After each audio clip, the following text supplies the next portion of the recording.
ఆత్మీయ బంధుమిత్రులకు నమస్సుమాంజలులు. మనమందరం కలిసి ఆత్మజ్ఞానము గురించి తెలుసుకుంటున్నాం. శ్రీ శ్రీ శ్రీ విద్యారణ్య స్వామి వారు రచించిన వేదాంత పంచదశి అను గ్రంథాన్ని పరిశీలిస్తున్నాం. శ్రీ వేదాంత పంచదశిలో మరో శ్లోకంతో ప్రారంభిద్దాం. సుప్తోథితస్య సౌషుప్తతమోబోధో భవేత్ స్మృతిః సా చ అవబుద్ధ విషయ అవబుద్ధ తత్తదా తతః. శ్లోకము మరొకసారి. సుప్తోథితస్య సౌషుప్తతమోబోధో భవేత్ స్మృతిః సా చ అవబుద్ధ విషయ అవబుద్ధం తత్తదా తతః. శ్లోకం యొక్క తాత్పర్యము. ఇక మూడవదియగు సుషుప్తి అవస్థను గూర్చి కొంత విచారింపవలసి ఉన్నది. స్థూల దృష్టితో చూచిన ఆ అవస్థయందు విషయానుభవము లేకపోవుటచే అందు జ్ఞానము కలదో లేదో అని సంశయము జనించుచున్నది. విచారించినచో ఈ సంశయమునకు అవకాశమే దొరకదు.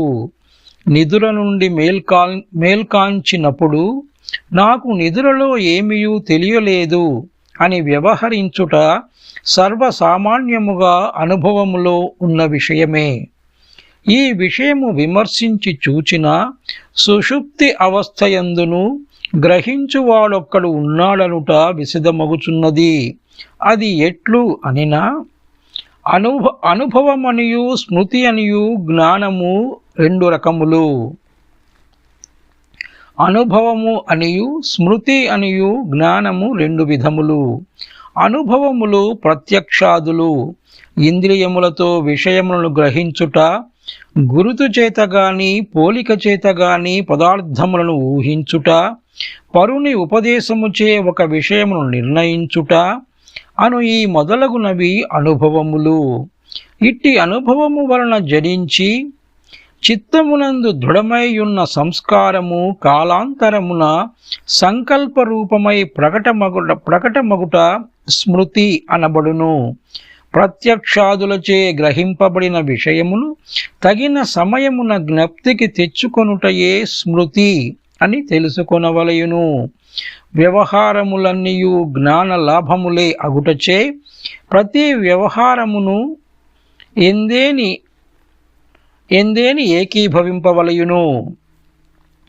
ప్రస్తుత వ్యవహారము దేనిలో ఏకీభవించనని కొంచెం విచారించదము.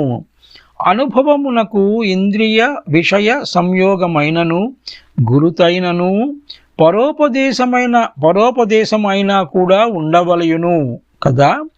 ప్రస్తుత వ్యవహారమును విమర్శించిన ఇట్టివి ఏమీయూ లేవనుట స్పష్టమే.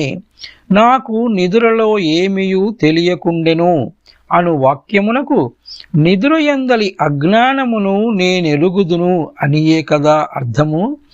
నేను కలలో పదార్థములెవ్వియూ కానలేదు అనగా పదార్థముల విషయమున అజ్ఞానము కలదు, దాని నేను చూచుచున్నాను అనియే కదా తాత్పర్యము. ఇట్లగుటచే వ్యవహరించు కాలమున ఆ అజ్ఞానము ఎదుటలేదు. దానిని ఊహించుటకు గుర్తుగాని సుషుప్తి అవస్థలో అజ్ఞానముండును అను పరోపదేశము గాని లేదు. పరోపదేశము వలన కలిగిన వ్యవహారమైనచో సుషుప్తి అవస్థయందు అజ్ఞానముండును అని మాత్రమే కదా ఉండవలయను. ఈ కారణము వలన ప్రస్తుత వ్యవహారము అనుభవములలో చేరలేదు. ఇక దీనిని స్మృతి అని మాత్రమే చెప్పవలసి ఉన్నది. స్మృతి అయిన దానికి పూర్వమున అనుభవము ఒక్కటి ఉండి తీరవలయును అని ఇదివరకే నిరూపించి ఉన్నాము.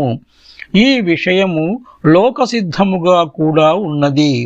కావున కొంచెము విచారించినతో సుషుప్తి అవస్థయందు కూడా అప్పటి అజ్ఞానమును ప్రత్యక్షముగా అనుభవించుచు చూచుచు జ్ఞానమొకటి ఉన్నది అని అంగీకరించి తీరవలసి వచ్చుచున్నది. ఇట్టి అనుభవము అంగీకరించినచో ఆ అనుభవం వలన ప్రస్తుత స్మృతి కలిగెను అనవచ్చును. లేకున్నా కారణము లేక ఏ కార్యము జరించను అనవలసి వచ్చుటచే సర్వ ప్రమాణములకు నువ్వు నిరర్థకత్వము కలుగును కదా. కావున సూక్ష్మ దృష్టిచే విచారించిన సుషుప్తి అవస్థ యందును జ్ఞానము కలదు.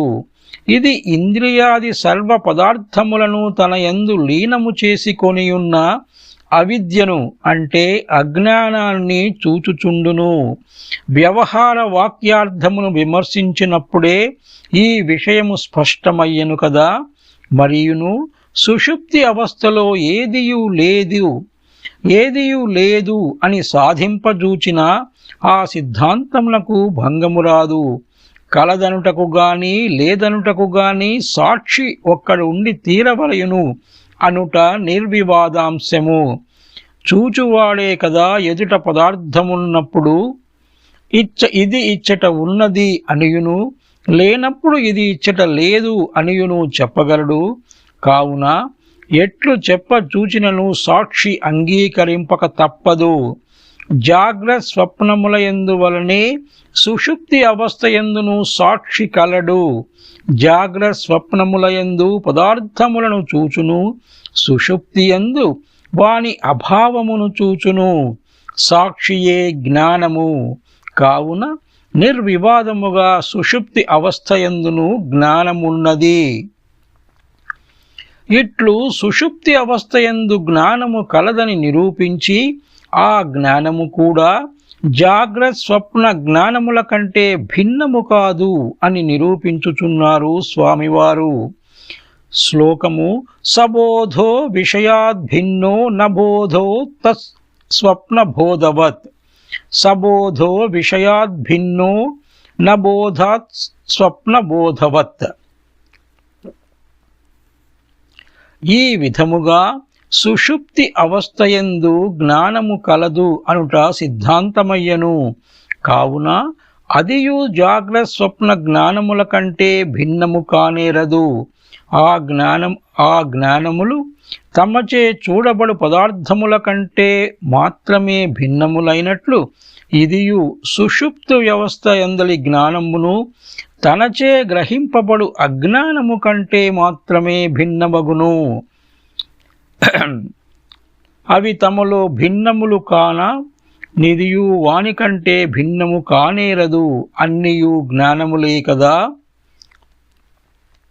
జ్ఞానమునందు భేదము లేదని నిరూపించి ఇప్పుడు దానికి ఫలభూతమగు జ్ఞాన నిత్యత్వమును సాధించుచున్నారు స్వామివారు.